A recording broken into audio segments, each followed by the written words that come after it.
DVD 바피트 코인 페퍼아빠입니다. 최근에 국내 ICO 중에서 유난히 눈길이 갔던 ICO가 하나 있었습니다.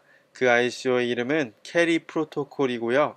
지금부터 캐리 프로토콜에 대해서 간단하게 리뷰를 할 텐데요. 진정성 있게 제가 알아본 바들을 여러분들에게 전달해 드리고자 노력하겠습니다. 캐리 프로토콜은 대기업이 가지고 있는 소비자들에 대한 정보를 탈중앙화 시키겠다는 목표를 가지고 있고요. 그리고 그러한 기술을 활용시키기 위해서 블록체인 기술을 기반으로 혁신을 이루고자 한다고 합니다. 미션 세 가지를 한번 풀어서 설명해 보도록 하겠습니다. 상점이 고객을 이해하고 그들과 상호 소통할 수 있는 플랫폼을 제공한다.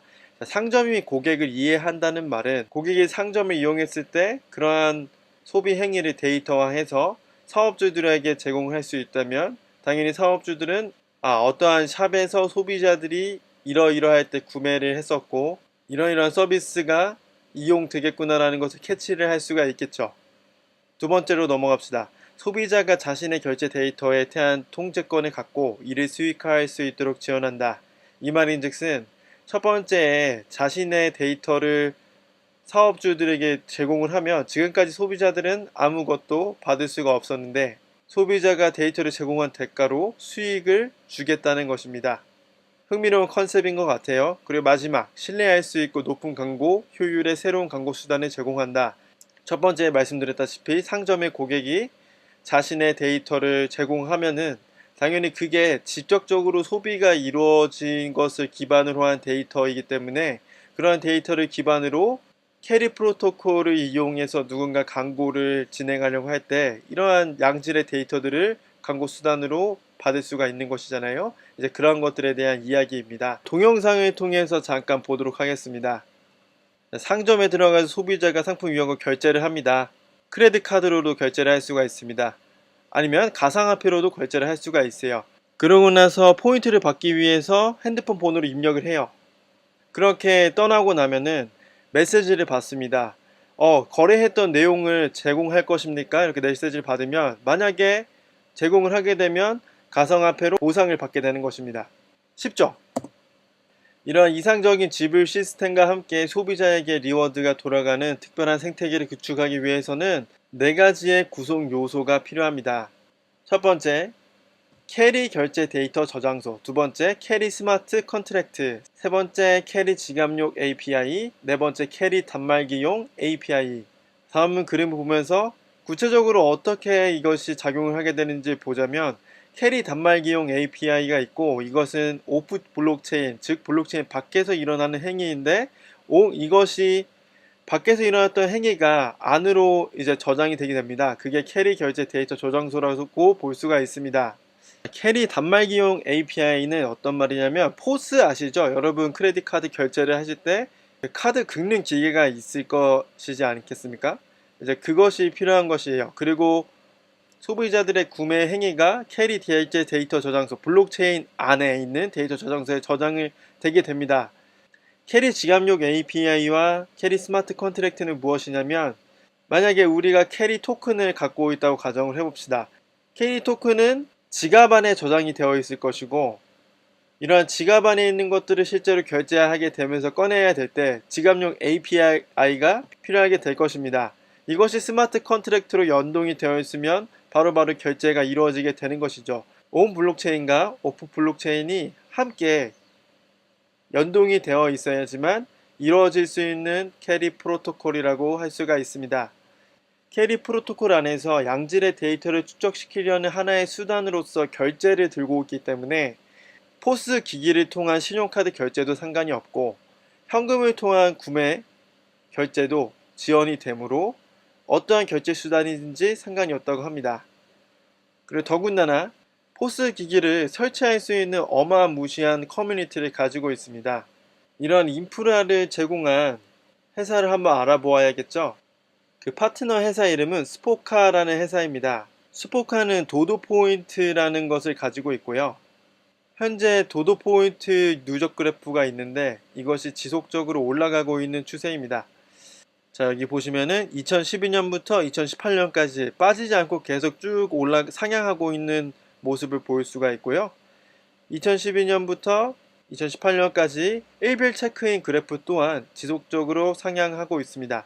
이 회사의 재무 상태가 어떤지에 대해서 조금 궁금하신 분들이 있을 것 같아서 저도 이 부분이 좀 굉장히 궁금했었고, 텔레그램을 찾아보니까 날카로운 질문 몇 가지가 있더라고요. 그것을 같이 보도록 하겠습니다.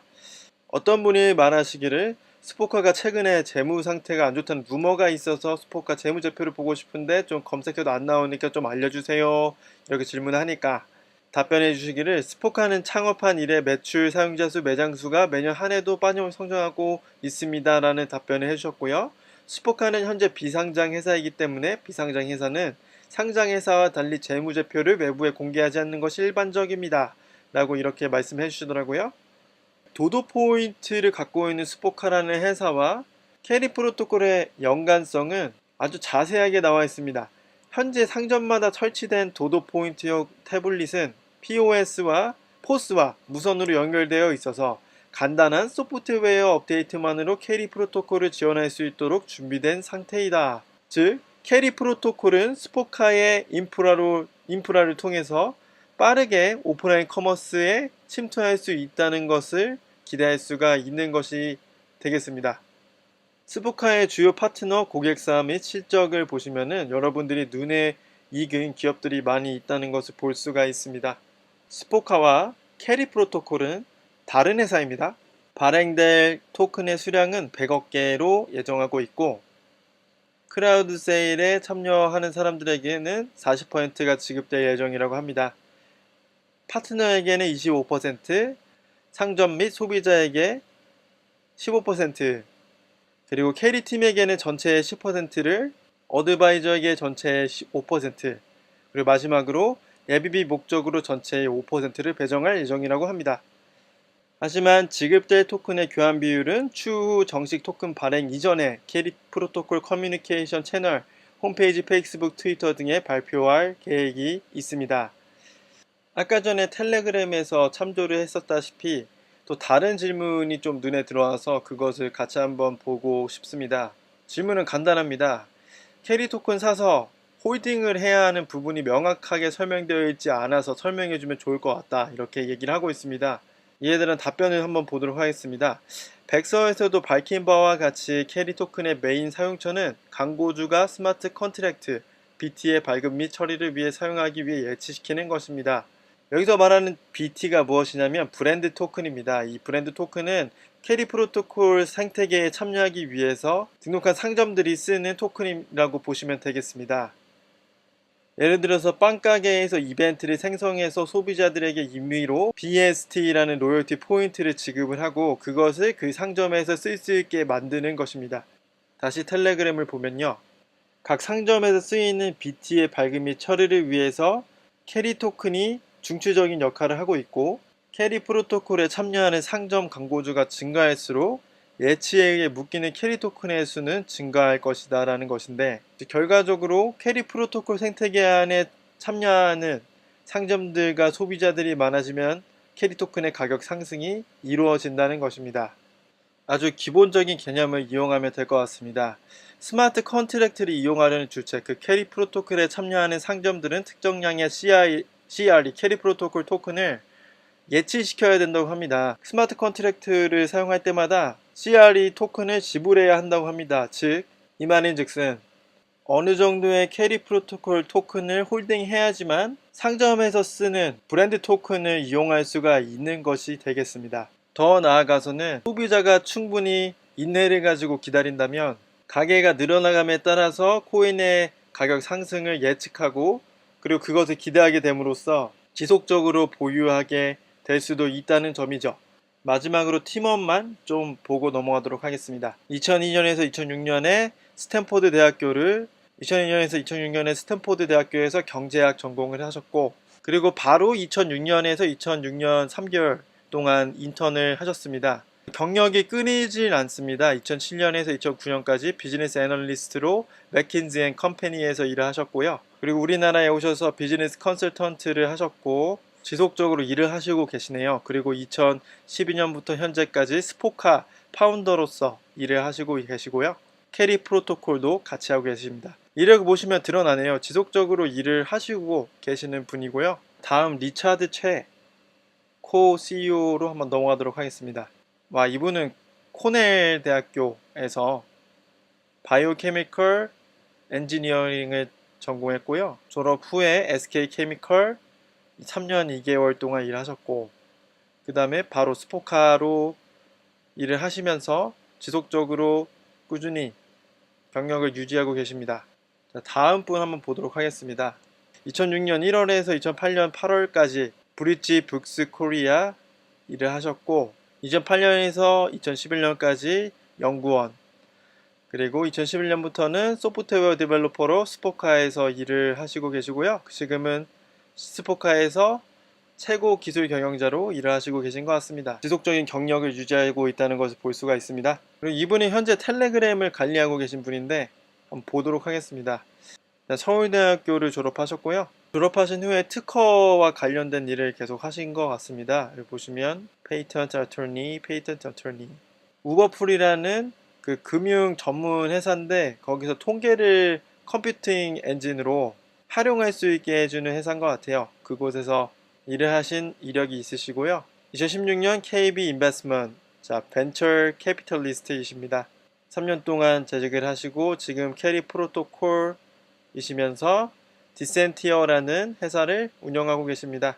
이것도 링크드인을 좀 업데이트 해주신다면 감사할 것 같습니다. 마지막으로 한 분만 더 보도록 하겠습니다. 유정원 비즈니스 헤드 개발자 보시면요. 연세대학교를 졸업하셨고요. 삼성 SDS에서 웹마스터, 그리고 싸이월드 팀 매니저, 그리고 다음 커뮤니케이션 팀 매니저, 네이버에서 야후에서 계속 매니저를 하시는데 여러 포털 사이트에서 이분을 되게 필요로 하신 것을 볼 수가 있습니다. 그리고 2007년부터 2015년 8년 2개월 동안 인사이트 미디어의 창업자이시고요. 그 후에는 GS 샵과 현재 캐리 프로토콜로서 지속적으로 경력을 유지하고 계십니다.